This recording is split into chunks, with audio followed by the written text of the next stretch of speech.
سید علی حجویری رحمۃ اللہ علیہ نے اپنے ایک مرشد کا واقعہ کہیں نقل کیا، بہت خوبصورت، اگرچہ وہ نماز سے متعلق ہے، لیکن اس واقعے کو سنیں آپ اور پھر اس کو روزے کے اوپر ذرا اس کا انطباق کریں کہ مرشد سے پوچھا مرید نے کہ حضرت آپ نماز کیسے پڑھتے ہیں؟ تو حضرت نے کہا کہ ہماری نماز کا کیا پوچھتے ہو، ہم جب نماز پڑھنے لگتے ہیں تو پہلے وضو کرتے ہیں، پہلے ارادہ کرتے ہیں، اور یہ ارادہ دو طرح کا ہوتا ہے۔ ایک ارادہ زبان سے ہوتا ہے کہ نماز پڑھنے لگا ہوں، ایک ارادہ روح کرتی ہے کہ اپنے رب سے ملاقات کرنے جا رہا ہوں۔ پھر وضو کرتا ہوں تو ظاہر میں ہاتھ دھوتا ہوں پانی کے ساتھ، تو باطن کا وضو میں اشکوں سے شروع کرتا ہوں، اور باطن میں یہ طے کر لیتا ہوں کہ آئندہ یہ ہاتھ اللہ تعالیٰ کی نافرمانی میں نہیں اٹھیں گے، یہ رزق حرام کی کمائی کے لیے نہیں اٹھیں گے، کہ حصول کے لیے نہیں اٹھیں گے۔ منہ میں پانی ڈالتا ہوں تو باطن میں یہ بھی طے کر لیتا ہوں کہ آئندہ یہ زبان اس کی نافرمانی میں نہیں کھلے گی، یہ کذب اور دروغ گوئی میں نہیں کھلے گی، یہ غیبت میں نہیں کھلے گی۔ ناک میں پانی ڈالتا ہوں، چہرہ دھوتا ہوں تو ساتھ یہ طے کر لیتا ہوں کہ آئندہ کسی ایسی سمیل سے بھی نہیں گزروں گا جو اللہ تعالیٰ کی نافرمانی کا پہ میسج دے رہی ہو۔ چہرہ دھوتا ہوں تو سوچتا ہوں کہ آنکھیں آئندہ اس کی نافرمانی میں کسی ایسے چہرے کی طرف آنکھ نہیں اٹھے گی جس کی اس نے اجازت نہیں دی ہوئی۔ سر کا مسح کرتا ہوں اور کانوں میں انگلیاں پھیرتا ہوں تو ساتھ یہ طے کر لیتا ہوں کہ آئندہ دماغ سوچے گا نہیں اس کی نافرمانی کا، کان سنیں گے نہیں کوئی ایسی گفتگو جس میں اس کی نافرمانی ہو رہی ہو، اور پاؤں دھوتا ہوں تو طے کر لیتا ہوں کہ آئندہ یہ قدم اس کی نافرمانی میں نہیں اٹھیں گے۔ پھر کعبے کو اپنے بالکل سامنے تصور کرتا ہوں،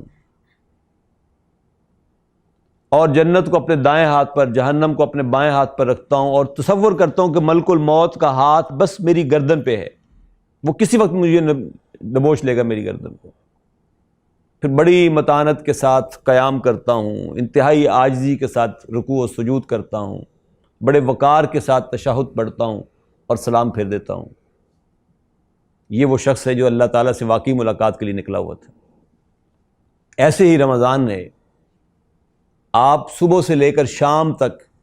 اور شام سے پھر ظاہر ہے یہ قرآن کے ساتھ بھی ایک تعلق ہے، جو رات کو قیام اللیل آپ کرتے ہیں، اس سارے کو ایک ایک پروسیس کو اپنے ذہن میں ذرا تازہ کیجئے، اور پھر افطار کے وقت سوچئے کہ کیا واقعی میں روزے کے ساتھ تھا۔ یہ ایک مہینہ لائف چینجنگ ہیبٹس کی تربیت کا مہینہ ہے۔ سائیکائٹرسٹ کہتے ہیں کہ 21 دن اگر کوئی شخص کسی بات پر مسلسل پریکٹس کر لے تو that will become his habit. اللہ تعالیٰ نے 29 یا 30 دن کا یہ مہینہ ہمیں دیا، اس کی ایک ایک چیز کو سوچئے، پلان کیجئے، اور پھر تصور کیجئے کہ کیا ہے۔ ابن جوزی کا ایک جملہ سنانا چاہ رہا ہوں آپ کو۔ وہ کہا کرتے تھے کہ بہت سے روزے دار ایسے ہیں جو روزے بڑی پابندی کے ساتھ رکھتے ہیں، لیکن وہ یہ خیال نہیں کرتے کہ جس چیز سے روزہ افطار کر رہے ہیں وہ حلال ہے کہ حرام ہے۔ جس چیز سے سحری کر رہے ہیں سوچتے ہی نہیں کہ یہ حلال کے رزق سے کر رہا ہوں یا حرام کے رزق سے کر رہا ہوں۔ وہ دن بھر غیبت کے، مردہ بھائی کے گوشت سے پیٹ بھرتے ہیں، اجنبی چہروں پر نظریں جمائے رکھتے ہیں، اور انہیں ذرا سی تکلیف نہیں ہوتی اس سے، فضول گفتگوؤں میں وقت ضائع کرتے ہیں، اور شیطان ان کو یہ تسلی دیتا رہتا ہے کہ کوئی بات نہیں، تو روزے کے ساتھ ہے، تو روزے کے ساتھ ہے، تیرے روزے کو کچھ نہیں ہوا۔ حالانکہ رسول اللہ صلی اللہ علیہ وسلم نے فرمایا تھا کہ ایسے شخص کو سوائے بھوک اور پیاس کی اور کچھ حاصل نہیں ہوا، اور اللہ کو اس سے کوئی غرض نہیں ہے کہ وہ بھوکا رہے یا پیاسا رہے یا اپنے آپ کو روزے دار کہلاتا رہے۔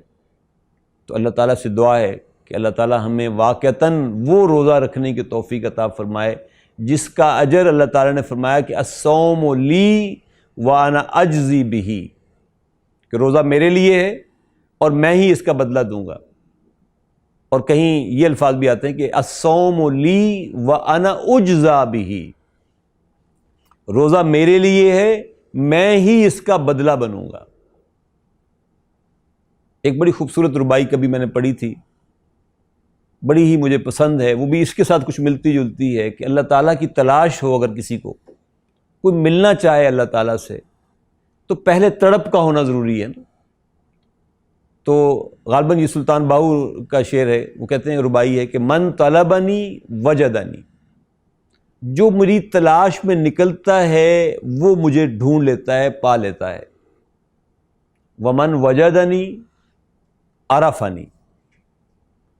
جو مجھ سے مل لیتا ہے، جو مجھے تلاش کر لیتا ہے، جو مجھے پا لیتا ہے، عرفنی، وہ پھر اسے میری پہچان حاصل ہو جاتی ہے، اسے میری معرفت مل جاتی ہے۔ ومن عرفنی احبنی، تعارف کے بغیر محبت کیسے ہوتی ہے؟ تعارف ہوا تو اللہ تعالیٰ فرما رہا ہے، یعنی گویا اس کے بہاف پہ وہ شاعر کہہ رہا ہے کہ ومن عرفنی احبنی، جسے مجھ سے معرفت، جسے میری معرفت حاصل ہو جاتی ہے، وہ پھر مجھ سے محبت کرنے لگتا ہے۔ ومن احبنی عشقنی، جسے مجھ سے محبت ہو جاتی ہے وہ پھر میرے عشق میں گرفتار ہو جاتا ہے۔ ومن عشقنی فقتلتہ، جو میرے عشق میں گرفتار ہو جاتا ہے اس کو پھر میں مار ڈالتا ہوں، گویا اس کی اپنی میں ختم ہو جاتی ہے۔ ومن عشقنی فقتلتہ ومن قتلتہ فعلی لازم دیتہ، جس کو میں نے مارا اس کی دیت میرے ذمے لازم ہو جاتی ہے۔ وَدِيَتُهُ